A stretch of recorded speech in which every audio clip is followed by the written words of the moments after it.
सच के साथ। नमस्कार, सिटी वाराणसी लाइव में आप सभी का स्वागत है। मैं हूं अमित मिश्रा। आइए देखते हैं आज की खास खबरें। कोतवाली थाना के लालघाट क्षेत्र से जर्जर मकान का एक हिस्सा गिरा। घर में रह रहे 10 सदस्य फंसे, एनडीआरएफ की टीम ने बचाया। वाराणसी नगर निगम में 479 जर्जर भवनों किया चिन्हित। कोतवाली जोन के अंतर्गत जर्जर भवनों पर चस्पा किया गया नोटिस। गंगा के जलस्तर में तेजी के साथ हो रही है वृद्धि। क्रूज का बंद हुआ संचालन। हरिश्चंद्र घाट पर गलियों में तो मणिकर्णिका घाट पर छत पे हो रहा है शवदाह। और आवर्तन संगीत संस्था का बेलाबाड़ी उत्सव का हुआ भव्य आयोजन।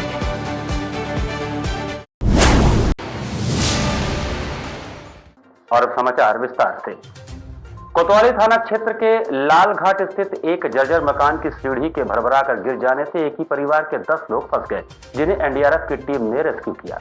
मंगलवार को चौक क्षेत्र के श्री काशी विश्वनाथ धाम के समीप 2 मकानों के गिरने की घटना के एक दिन बाद ही बुधवार को कोतवाली थाना क्षेत्र के लालघाट स्थित एक जर्जर मकान की सीढ़ी भरभरा कर गिर गई, जिससे पूरा परिवार जर्जर मकान में ऊपरी हिस्से में फंस गया। इस घटना से आसपास हड़कंप मच गया। ऊपरी मंजिले में फंसे परिवार के 10 सदस्यों के लिए एक एक पल जीना मुश्किल हो गया। स्थानीय लोगों की सूचना पर पहले पुलिस और एनडीआरएफ की टीम पहुंची। करीब 4 घंटे तक रेस्क्यू कर सभी सदस्यों को सुरक्षित बाहर निकाला गया। मिली जानकारी के अनुसार लालघाट में मदन मोहन निषाद अपने परिवार के साथ एक जर्जर मकान में रहते हैं। इस मकान में नीचे के हिस्से में 2 भाई और ऊपर वाले हिस्से में मदन मोहन अपने परिवार के बाकी सदस्यों के साथ लंबे वक्त से रह रहे हैं। बुधवार को दोपहर में अचानक से जर्जर मकान की सीढ़ी भरभरा कर गिर गई, जिसके बाद पूरा का पूरा परिवार ऊपर फंस गया। जर्जर सीढ़ी गिरने के बाद मकान का बाकी हिस्सा गिरने की आशंका से पूरा परिवार घबरा गया और शोर मचाने लगा। पूरा परिवार दहशत में समय बिता रहा था। स्थानीय लोगों ने मदद की कोशिश की, लेकिन परिवार बाहर नहीं आ पाया। इसके बाद पुलिस को सूचना दी गई। पुलिस मौके पर पहुंची तो वह भी फेल हुई। इस पर तत्काल एनडीआरएफ और नगर निगम को सूचना दी गई। सूचना पर पहुंची एनडीआरएफ की टीम ने रेस्क्यू ऑपरेशन चलाया। एनडीआरएफ ने आर्टिफिशियल सीढ़ी लगाकर छत तक पहुंची। इसके बाद परिवार के एक एक सदस्य को बारी बारी से नीचे उतारा।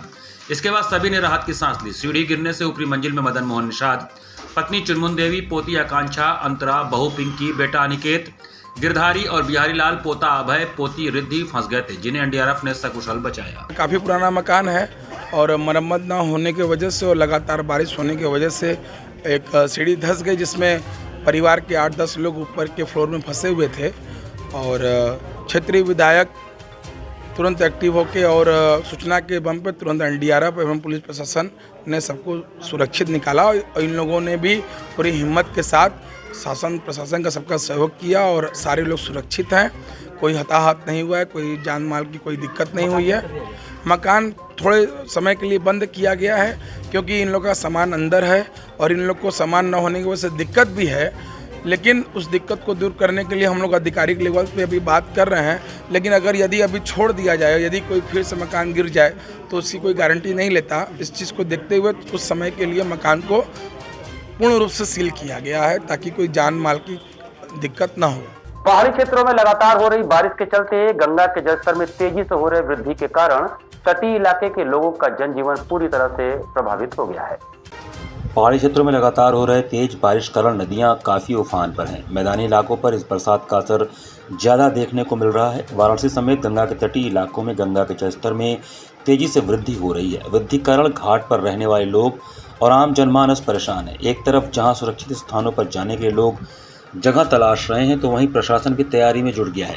वाराणसी में हर बार गंगा में होने वाली बढ़ोतरी दोहरी स्तर से पड़ती है, क्योंकि एक तरफ जहां गंगा का पानी तेजी से ऊपर चढ़ता है, तो वहीं दूसरी ओर गंगा की सहायक नदी वरुणा भी तबाही मचाती है।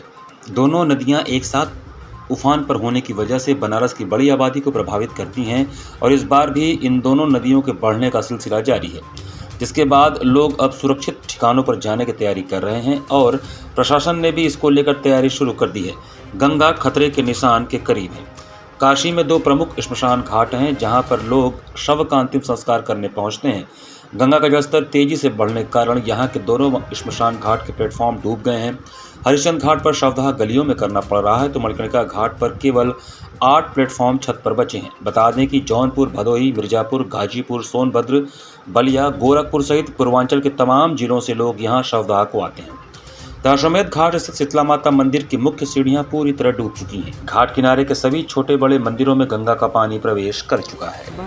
इधर 3 दिनों में तो माँ गंगा का जलस्तर में बहुत ज़्यादा वृद्धि है। करीब 15 से 20 फुट पानी बढ़ चुका है और कल रात से तो करीब अभी तक 6 से 7 फीट पानी बढ़ गया और निरंतर जल में बढ़ाव की स्थिति बनी हुई है। और जैसा कि आप देख सकते हैं, घाट किनारे के तटवर्ती लोग या पुरोहित समाज हो या नाविक समाज हो या गंगा आरती का स्थल हो, 3-3 बार आरती का स्थल बदलना पड़ा। कल से छतों पे हो रही है आरती और मैं समझता हूँ 1-2 दिन में ये छत भी, अगर ये स्थिति रहा 2 दिन में ये भी डूब जाएगा तो फिर इस छत पे करनी पड़ेगी आरती। और ये बड़ा भयावह, क्योंकि पानी का जो वेग दिखाई दे रहा है ये निरंतर अभी 2-4-5 दिन बढ़ाव पे रहेगा तो स्थिति बड़ा गंभीर हो जाएगा, क्योंकि शहर के अंदर में अब जाने में कुछ ही फीट पानी बचा है जो शहरों में दाखिल हो जाएगा। यहाँ पे बाढ़ के कारण थोड़ी सी परेशानी ज़रूर है। बाढ़ जब नहीं रहता है तो आदमी आराम से चिता लगा लेता है। बाढ़ के कारण जो है थोड़ी परेशानी है। तो अभी जो चिता जो कहाँ पे सज रहा है, कहाँ पे लगाया जा रहा है? चिता बस यही सामने जहाँ मैं खड़ा हूँ, हमारे पीछे एक जगह है गली में, यहीं पे सारी चिताएँ लगती हैं। जब तक पानी रहता है तब तक यही चिताएँ रहती हैं। तो समस्या तो थोड़ी पहले से बढ़ गई। हाँ बिल्कुल। गंगा की स्थिति पूरा जल भरा गया है घाट पे और गली में लाश जल रहा है, डेड बॉडी। हम लोग वही काम करा रहे हैं, गली में एडजस्ट कर रहे हैं, जिससे कोई मट्टी आए तो उसमें कोई दिक्कत ना हो। कब से ये स्टार्ट हुआ है? ये आज सुबह से हो गया है। गंगा जल स्तर अभी भी बढ़ रहा है? गंगा जल स्तर अभी भी बढ़ रहा है। तो गली में कितने एक बार में 100 जला पा? एक बार में 20 मुर्दा का हमने एकदम यहाँ काम करवा देंगे। पांचों पांडव क्षेत्र में 2 जर्जर भवन के गिरने के बाद नगर निगम ने जर्जर भवनों को चिन्हित करने का कार्य शुरू कर दिया है। वाराणसी के चौक के पांचों पांडव क्षेत्र में 2 जर्जर भवन के गिरने के बाद नगर निगम ने जर्जर भवनों को चिन्हित किया है। इसके तहत वाराणसी के 479 जर्जर भवनों को चिन्हित किया गया है, जिसको लेकर नगर निगम द्वारा नोटिस जारी किया गया है। पीआरओ संदीप श्रीवास्तव ने बताया कि नगर निगम आयुक्त अक्षत वर्मा की अध्यक्षता में नगर निगम, पुलिस विभाग, वीडियो प्रशासन की 4 विभागों की टीमें बनाई गई हैं, जिस पर जर्जर भवनों पर कार्रवाई की जाएगी। नगर आयुक्त अक्षत वर्मा के निर्देश पर जोनल अधिकारी कोतवाली इंद्र विजय सिंह के नेतृत्व में कोतवाली जोन के अंतर्गत 25 जर्जर भवनों पर नोटिस चस्पा कराई गई है। यह कार्रवाई आज ही हुई। घटना को देखते हुए सुरक्षा कारणों से की गई है। नोटिस में स्पष्ट रूप से निर्देश दिया गया है कि यह भवन जर्जर हैं, निवास करना सुरक्षित है, कृपया भवन खाली कर सुरक्षित स्थान पर चले जाएं। जिन भवनों पर नोटिस चस्पा की गई है उन सभी भवनों के भवन स्वामी को पूर्व में जर्जर भवन होने के संबंध में नोटिस जारी की जा चुकी है। नगर आयुक्त द्वारा ऐसे सभी भवन स्वामियों से अपील की गई कि वे जर्जर भवनों में निवास न करें, जिससे कि उनके जान माल की सुरक्षा हो सके। जर्जर भवनों पर नोटिस चस्पा करने की कार्रवाई आगे भी जारी रहेगी। नगर निगम वाराणसी के द्वारा जर्जर भवनों के संबंध में वर्तमान समय में विशेष रूप से कार्रवाई की जा रही है। एक घटना कल घटी है यहाँ पे, जैसा आप जानते हैं, चौक क्षेत्र में। उसके बाद नगर निगम की टीम द्वारा यहाँ पे अपने जर्जर भवनों की लिस्ट को पूरा कुछ चेक किया गया। अभी हमारे यहाँ 489 मकान नए जर्जर भवन चिन्हित हुए हैं। इन सब की सूचना विभिन्न सरकारी विभागों को, जिला प्रशासन को, पुलिस विभाग को, विकास प्राधिकरण को और नगर निगम के द्वारा आवश्यक कार्रवाई की जा रही है। समय समय पर नगर निगम जर्जर भवनों के लिए नोटिस जारी करता है, कार्रवाई नहीं पाती कि क्या अड़चनें आती हैं? इसमें बहुत सी कार्रवाई इस कारण से नहीं हो पाती है कि प्रायः देखने में आता है कि मकान मालिक और किराएदार का जो आपसी विवाद होता है, इसके कारण ये लोग माननीय न्यायालय की शरण में चले जाते हैं, जिसके कारण कि नगर निगम के द्वारा इस पर कार्रवाई नहीं हो पाती है। नगर निगम अधिनियम की धारा 331 के अंतर्गत ये प्राविधान है कि हम ऐसे भवनों को चिन्हित करके भवन स्वामी को भवनों को गिराने के लिए नोटिस जारी करते हैं और ये भवन स्वामी का कर्तव्य होता है कि उसको गिराएं।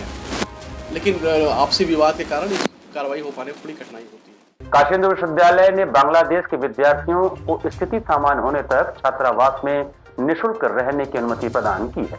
काशी हिंदू विश्वविद्यालय ने बांग्लादेश में स्थिति सामान्य होने तक देश के उन विद्यार्थियों को विश्वविद्यालय के छात्रावासों में निःशुल्क रहने की अनुमति प्रदान कर दी है जो फिलहाल बीएचयू परिसर में ही रह रहे हैं तथा अपना कोर्स पूरा कर चुके हैं।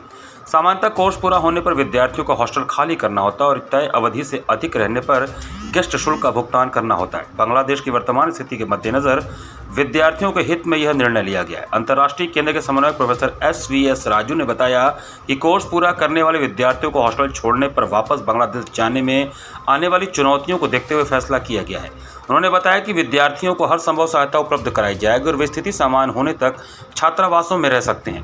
प्रतिवर्ष सैकड़ों की संख्या में अंतर्राष्ट्रीय विद्यार्थी काशी हिंदू विश्वविद्यालय के विभिन्न पाठ्यक्रमों में प्रवेश लेते हैं। इनमें बड़ी तादाद में बांग्लादेशी विद्यार्थी भी होते हैं, जिनमें से अधिकतर बीएचयू के छात्रावासों में रहते हैं। बांग्लादेश में अभी जो प्रॉब्लम हुआ है, वो जो वायलेंस हो रहा है, उस समय बांग्लादेश में जब स्टूडेंट जाएंगे तो बहुत ही दिक्कत होगा उससे, इसलिए बीच में जो ये सापुट है इसके लिए हम बहुत बहुत धन्यवाद जनाएंगे, क्योंकि अब बांग्लादेश के स्टूडेंट जा नहीं पाएंगे, जाएंगे तो बहुत अब सरकार भी नहीं है बांग्लादेश में, इसलिए बहुत ही दिक्कत होगा। और बांग्लादेश में अभी आज थोड़ा सा ठीक है, तो कल बहुत ही दिक्कत हो रहा था, कल बहुत ही बुरा हाल था बांग्लादेश का, क्योंकि बांग्लादेश का जो प्रधानमंत्री था वो इस्तीफा ले लिया, इसलिए बहुत ही दिक्कत है। आपकी पढ़ाई कंप्लीट हो गई है? मेरा पढ़ाई अभी तक कंप्लीट नहीं हुआ है, मैं बी ऑनर्स में हूँ, सेकंड ईयर में हूँ अभी। काशी हिंदू विश्वविद्यालय की तरफ से क्या क्या फैसिलिटीज़ आपको दी जा रही है? काशी हिंदू विश्वविद्यालय में हम तो अभी इंटरनेशनल बीच जो है न्यू इंटरनेशनल प्रोजेक्ट में रहते हैं, और जो अभी साल जिसका ख़त्म हो गया है कोर्स वो अभी चले जाते हैं, तो बीच में तो सपोर्ट कर रहा है, क्योंकि बीच में बोला गया है कि जिसका कोर्स ख़त्म हो गया है इसको अभी कुछ समय तक रहने के लिए दिया जाएगा, जितने दिन तक बांग्लादेश में ठीक नहीं होता है। राम जानकी मठ ट्रस्ट 80 में 1.25 लाख पार्थिव शिवलिंगों का महारुद्राभिषेक, सहस्त्रार्चन व महामृत्युंजय जाप का आयोजन धार्मिक उल्लास के साथ संपन्न हुआ। संत पंजाबी महाराज के जन्मोत्सव पर लोक कल्याणार्थ राम जानकी मठ ट्रस्ट 80 में महामंडलेश्वर संत राजकुमार दास की सत्य प्रेरणा से प्रतिवर्ष की भांति इस वर्ष भी 1.25 लाख पार्थिव शिवलिंगों का महारुद्राभिषेक, सहस्त्रार्चन एवं महामृत्युंजय जाप का आयोजन पूरे धार्मिक उल्लास के वातावरण में हुआ। पूर्वाह्न में पंडित उमाकांत याज्ञिक के आचार्यत्व में 11 वैदिक विद्वानों एवं मठ के बटकों द्वारा 1.25 लाख पार्थिव शिवलिंगों का गणेश पूजन के बाद पंचामृत, दूध, दही, घी, शहद व शर्करा से स्नान कराया गया। तत्पश्चात अंगवस्त्र व सुगंधित फूलों, फलों, मिष्ठानों द्वारा भगवान शिव का सामूहिक महाभिषेक व आरती कर विश्व कल्याण व मानव जीवन में सुख, शांति एवं समृद्धि के लिए ईश्वर से मंगल कामना की प्रार्थना की गई। इस अवसर पर विद्वानों व बटुकों द्वारा महामृत्युंजय जाप का पाठ चलता रहा। कार्यक्रम में देश के अनेक हिस्सों दिल्ली, मुंबई, कोलकाता, चित्रकूट व इलाहाबाद से आए अनेक भक्तों ने दूध, बिल्वपत्र से भगवान शिव का पूजन किया। मंत्रोच्चारण की गूंज से पूरा मठ प्रांगण शिवमय हो गया। इस अवसर पर श्रद्धालु भक्तों द्वारा गुरु पादुका का पूजन किया गया। मठ के प्रभारी संत रामलोचन दास ने बताया कि पूज्य संत पंजाबी महाराज के जन्मोत्सव पर मानव कल्याणार्थ सावन मास में शिव की नगरी काशी में सामूहिक महारुद्राभिषेक का विशेष महत्व है। पार्थिव शिवलिंग के पूजन से सभी प्रकार के मनोरथ सिद्ध होते हैं। कल मठ में भंडारे का आयोजन किया गया है। इस अवसर पर स्थानीय एवं देश के अनेक हिस्सों से आए भक्तों व श्रद्धालुओं सहित अनेक लोग उपस्थित रहे। गुरुदेव भगवान श्री पंजाबी भगवान की जो है जन्मोत्सव के उपलक्ष्य में कार्यक्रम हो रहा है। ये प्रत्येक वर्ष की भांति से और श्री राजकुमार दास जी की सत्प्रेरणा से चला आ रहा है। और जो है आप पंजाबी भगवान के बारे में बहुत संत समाज में प्रख्यात हैं। तो 1.25 लाख पार्थिव शिवलिंग निर्माण का कार्यक्रम चल रहा है। 2-3 दिन पहले से पूर्व से शिवलिंग निर्माण चलता है।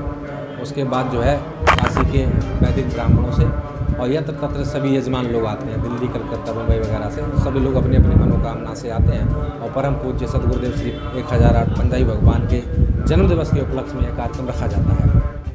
यहाँ पर वक्त चला छोटे से ब्रेक का। बने रहिए सिटी वाराणसी लाइव के साथ। वाराणसी लाइव, सच के साथ। स्वामी हरसिवानंद पब्लिक स्कूल छात्र छात्राओं हेतु वातानुकूलित छात्रावास की सुविधा, हर तिमाही युक्त खेल का मैदान, इंडोर गेम, आउटडोर गेम की सुविधा, जिम, योगा, ध्यान की विशेष कक्षा, एनसीसी, एबीसी सर्टिफिकेट तथा करियर काउंसलिंग की सुविधा, विज्ञान, कला तथा कॉमर्स के साथ वैकल्पिक विषयों की एक लंबी श्रृंखला, कम फीस में उत्कृष्टतम अध्ययन की व्यवस्था, शहर के सभी क्षेत्रों में बस की सुविधा, विज्ञान, कंप्यूटर तथा सभी आधुनिकतम प्रयोगशाला उपलब्ध, audio video classes. Swami Harsivanand public school and hostel, शिक्षण समूह, शाखाएं Garhwa Ghat, Ramna, Varanasi. Phone number 9554995413, Jagatganj Varanasi. Phone number 7408457111, Banpurwa, Ramna, Varanasi. Phone number 9554955412, railway station road, Churk, Sonbhadra. Phone number 7081109710, Marsara, Ghorawal, Sonbhadra. Phone number 954963199495 एवं स्वामी हरसिवानंद महाविद्यालय, चुर्क, सोनभद्र। फोन नंबर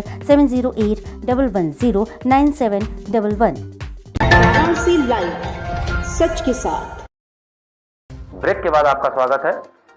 रक्षाबंधन के मद्देनजर वाराणसी स्टेशन से दिल्ली और वाराणसी के बीच स्पेशल ट्रेन चलाने का निर्णय लिया गया है। भाई और बहन के प्रीत की डोर मजबूत करने के उद्देश्य से रेल प्रशासन ने वाराणसी से दिल्ली के बीच स्पेशल ट्रेन चलाने का निर्णय लिया है। यह ट्रेन दोनों स्टेशनों के बीच विभिन्न तिथियों को 2 फेरे लगाएगी। वाराणसी कैंट स्टेशन के निदेशक गौरव दीक्षित ने बताया कि रक्षाबंधन को देखते हुए उत्तर रेलवे में वाराणसी के कैंट स्टेशन से वाया लखनऊ, बरेली, मुरादाबाद और गाजियाबाद के रास्ते अगले दिन दोपहर दिल्ली पहुंचेगी। यह ट्रेन 14 और 19 अगस्त को गाड़ी संख्या 04079 Varanasi Delhi special train cantt station शाम 7:45 बजे रवाना होगी। ट्रेन में विभिन्न श्रेणी के कोच लगेंगे। इस ट्रेन में महिलाओं की सुविधा को देखते हुए चलाया जा रहा है। जिन महिलाओं को साधारण ट्रेन में सीट नहीं मिल पाई है उनकी सुविधा इसमें उपलब्ध हो सके, इसके लिए 16 sleeper, 2 general, 1 third economy AC coach रहेगा, जिसमें 1500 के ऊपर लोग सफ़र कर सकेंगे। रक्षाबंधन के पर्व के मद्देनजर रखते हुए जो एक्सपेक्टेड भीड़ में जो बढ़ोतरी है उसके लिए उत्तर रेलवे ने 2 स्पेशल ट्रेनें चलाने का निर्णय लिया है, जो कि वाराणसी जंक्शन से ले वाया रायबरेली, लखनऊ, मुरादाबाद होते हुए दिल्ली तक जाएंगी। इसकी 2 ट्रिप हम चलाएंगे, जिसके ट्रेन नंबर 04079 है और ये वाराणसी से 15 अगस्त और 19 अगस्त को दिल्ली के लिए जाएगी और उधर से 14 अगस्त और 18 अगस्त को दिल्ली से आएगी। इस ट्रेन में 16 स्लीपर के कोच, 2 जनरल के कोच, 1 थर्ड इकोनॉमी का कोच रहेगा और इस ट्रेन का नंबर 04079/04080 होगा। इस ट्रेन ये रिजर्व ट्रेन है, तो इसमें गरीब पैसेंजर यात्रा करना चाहते हैं तो वो ऑनलाइन IRCTC की वेबसाइट से या कामारे काउंटर से रिजर्वेशन करा सकते हैं। महिलाओं का त्यौहार होता है रक्षाबंधन, तो महिलाओं को देखते हुए उसमें क्या तैयारी की गई थी?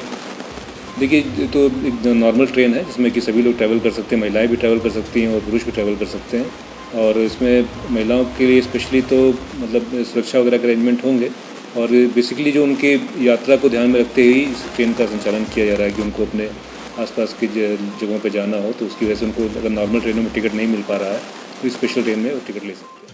कन्हैया स्मृति भवन में बेलाबाड़ी कजरी उत्सव का भव्य आयोजन किया गया। आवर्तन संगीत संस्था कजरी उत्सव बेलाबाड़ी आज कन्हैया स्मृति भवन में मनाया गया। इस कार्यक्रम में आवर्तन सप्तक संगीत संस्था की महिलाएं, भारत विकास परिषद शिवम की महिलाएं तथा निवेदिता शिक्षा सदन के छात्राओं ने कजरी की विभिन्न विधाओं को बखूबी प्रस्तुत किया। सुदूर अमेरिका से आवर्तन की छात्रा कुमारी नंदिनी झा ने भी पारंपरिक कजरी प्रस्तुत किया।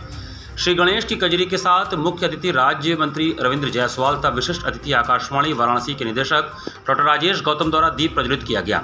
स्वागत एवं उद्बोधन भाषण संस्था के उपाध्यक्ष सुमन पाठक द्वारा दिया गया। उन्होंने बताया कि यह कजरी उत्सव बेलाबाड़ी मनाने का उद्देश्य है वाराणसी की कौर परंपरा बेलाबाड़ी को भी जन जन तक पहुंचाना। राज्य मंत्री रविंद्र जायसवाल ने इस आयोजन की सराहना करते हुए कहा कि हमारी यह संस्कृति है और हम सबको मिलकर इसका संरक्षण करना होगा। विशिष्ट अतिथि डॉक्टर राजेश गौतम ने इस कार्यक्रम की भूरी भूरी प्रशंसा की। इस संगीत संध्या में संस्था के बच्चों द्वारा मल्हार रागों की प्रस्तुति तथा कजरी की विभिन्न विधाओं की प्रस्तुति की गई। चौमासा, धुनमुनिया कजरी, सवाल जवाब की कजरी, झूला, हिंडोला आदि का प्रस्तुतिकरण हुआ। आवर्तन की छात्राओं द्वारा सर्वप्रथम हरि हरि गणेश वंदना से विघ्नहर्ता को कजरी प्रस्तुत की गई। इसके बाद मेरा छोड़ो न अचरवा और मकैया तोरे जाबई, मिर्जापुरी कजरी, ढूंढमुनिया कजरी, सवाल जवाब कजरी, झरझर बरसे हुस्नाबाई जी की कजरी, आवर्तन की महिलाओं द्वारा हमके मेला में चल के कजरी मेला गीत प्रस्तुत किया गया। इसके बाद राग मियाँ मल्हार और पचरा में सप्तक की महिलाओं द्वारा कजरी, खड़ी कजरी, झूला कजरी प्रस्तुत किया गया। इसके बाद आवर्तन की छात्राओं द्वारा कजरी चल सावन में गंगा नहाय की प्रस्तुति की गई। इसके बाद अमेरिका से आई कुमारी नंदिनी झा द्वारा कजरी आयो सावन सावन झड़ी की प्रस्तुति की गई। तत्पश्चात निवेदिता शिक्षा सदन की छात्राओं द्वारा चौमासा प्रस्तुत किया गया। इसके बाद भारत विकास परिषद शिवम की महिलाओं द्वारा कजरी सखी सावन में पौआ बढ़ाए चलो की प्रस्तुति की गई। हारमोनियम पर डॉक्टर मनोहर कृष्ण श्रीवास्तव, वैभव मिश्र ने तबले पर, डॉक्टर स्मिता भटनागर, दीपक कुमार, शायोन मुखर्जी मुखर्जी पर, कैलाश कीबोर्ड पर, अमित रॉय तथा बांसुरी पर प्रांजल सिंह ने कुशल संगत किया।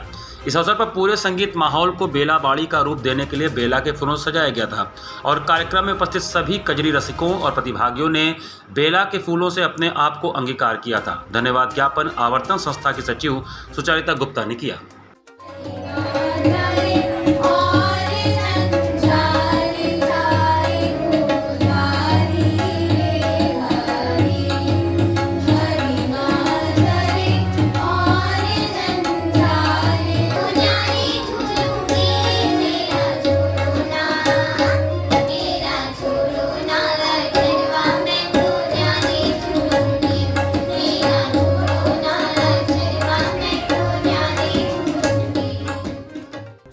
संपूर्ण संस्कृत विश्वविद्यालय के पाणिनि भवन में कजरी और हरियाली तीज महोत्सव का आयोजन किया गया। संपूर्ण संस्कृत विश्वविद्यालय के पाणिनि भवन में मंगलवार को कजरी के सुर गूंजे। मौका था महिला अध्ययन केंद्र की तरफ से आयोजित लोक संस्कृति और हरियाली तीज महोत्सव का।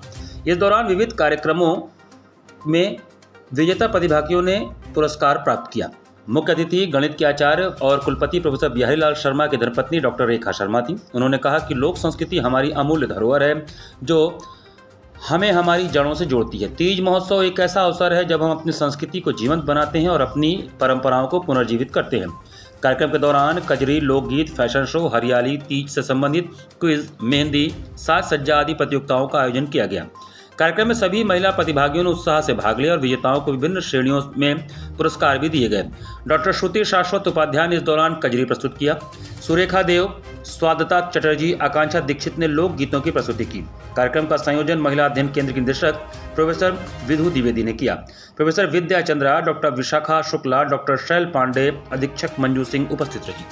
तू तो जात हो अकेली, कौन संग ना सहेली, तू तो जात हो अकेली, कौन संग ना सहेली, तू तो जात हो अकेली, कौन संग ना सहेली, हो गुंडा छेक लई है, हो गुंडा छेक लई है, तो हरी डगरिया डगरिया गिर आए नंदी, हो कैसे खेले जयबू सावन में कजरिया डगरिया गिर आए।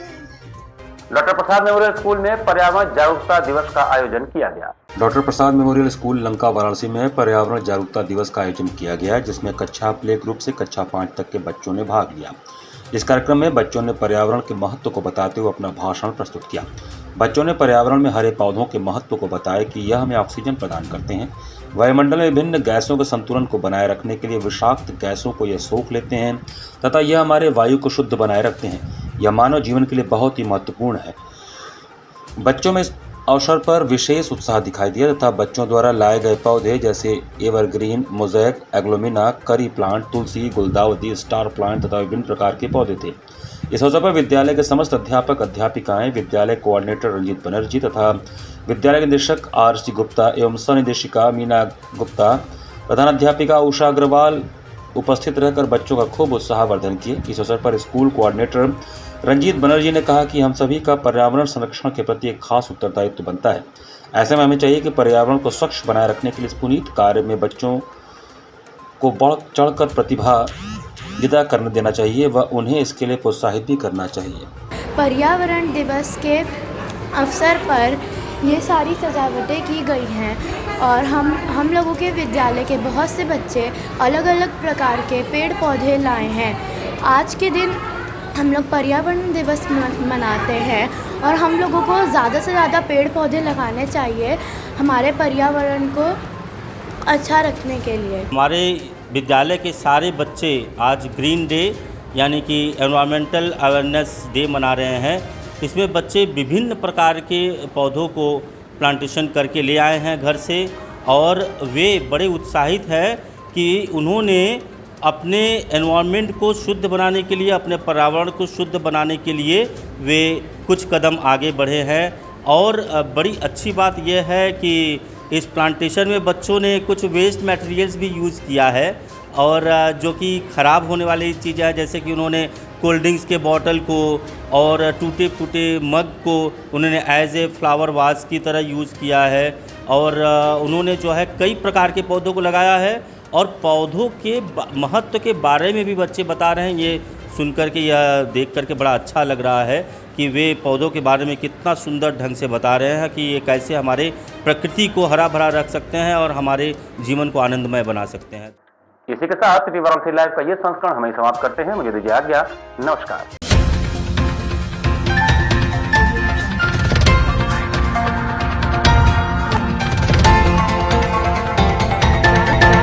लाइव सच के साथ।